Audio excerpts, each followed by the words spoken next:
May tatawagan tayo. Subukan natin siya i-prank.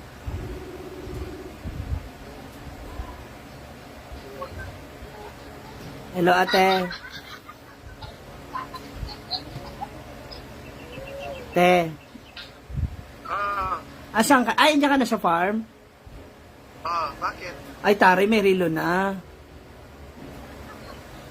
Ano? Oo. Walang battery, ma'am. Kailangan walang battery. Simbak ko. Tama nga yung oras nyo, walang battery. Bakit ba? Asan ka? Sa farm nga. Ay, Bakit? tawag dito. Di ba? Baka pwede naman akong makahiram sa'yo ng 10,000. Gago. Upos na, oy. Hindi, pambabayad ko lang sana sa Pambabayad ko lang sana dito sa amilyar ng bahay. Kay madam ba yun?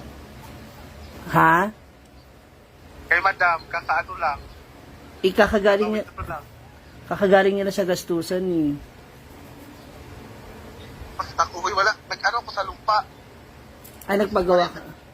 Nagpagawa ka na rin ng lupa.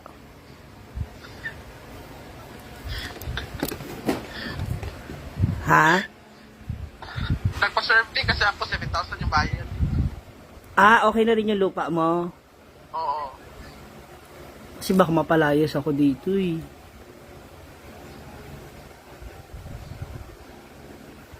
Saan ba sweldo mo? Ayun nga, binayad ko nga, ikulang pa ako ng 10,000. Wala ka talaga yung malalapitan, te. Madam lang. Siya nga pala.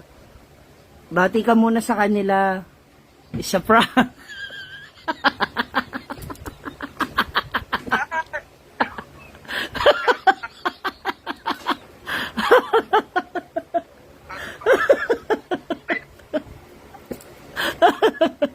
Ay, Taylor, para mo na po kayo.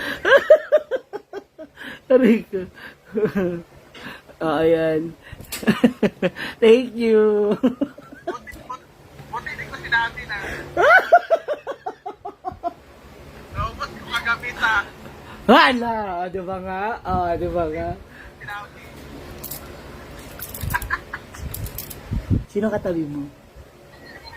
Sino katabi mo dyan? Narinig ka? Wala. Si Inday. Pati, wala si Pati. Inday lang dito, madam. Narinig ka? Narinig ka niya na pagkataw. Ay, sobrang. Hindi niya alam na prank.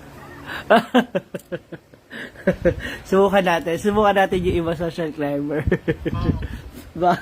Thank you, Day. I-screenshot mo ba ako, ha? Yawa ka.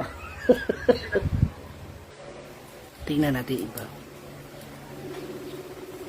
Si Rhea Pilingera.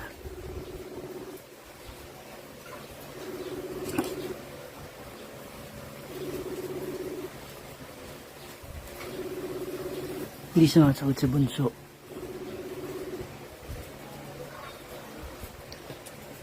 Hello, Day.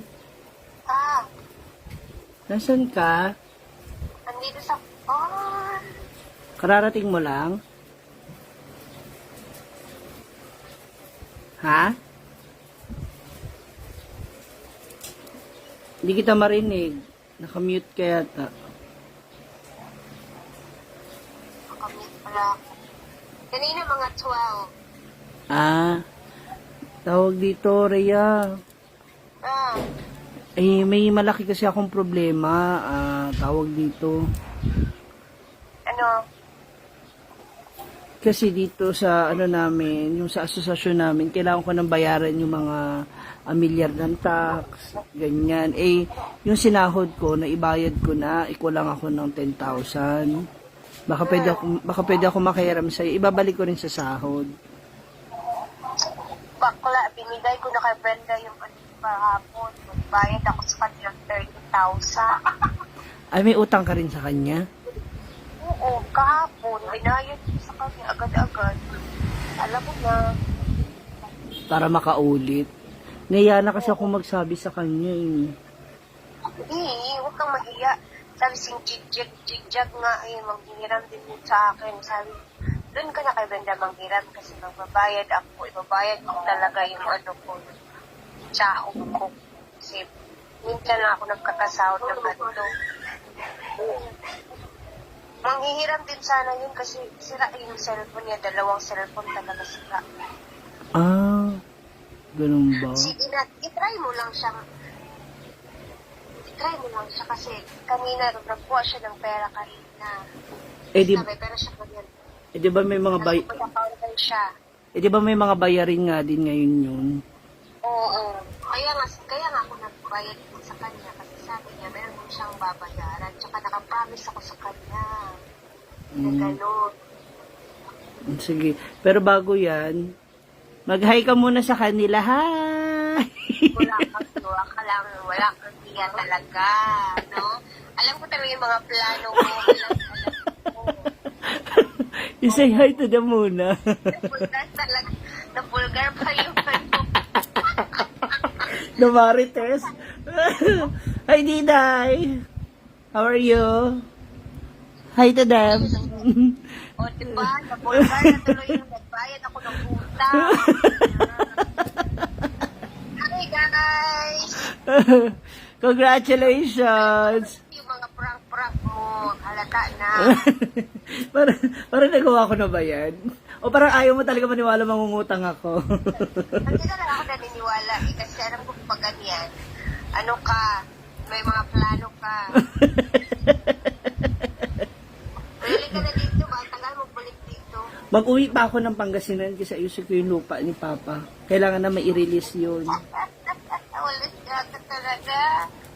Thank you, Rhea. I love you, I miss you. I love you too. I love you, Diday. Uy, follow nyo rin si Diday. Diday. I miss you. Pagbalik ko, kailangan pagbalik ko, mapa-oo ko na si Mark. Feeling ko kailangan ko talaga maglagay ng red horse kay Mark. Para pumayag siya.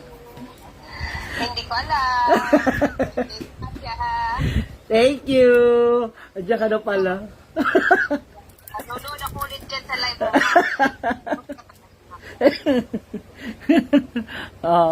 Hanap ako ng iba kong kaibigan. Tingnan natin. Maliban sa social climber. Feeling ko nakakatulog na sila kasi isa-isa ko na sila.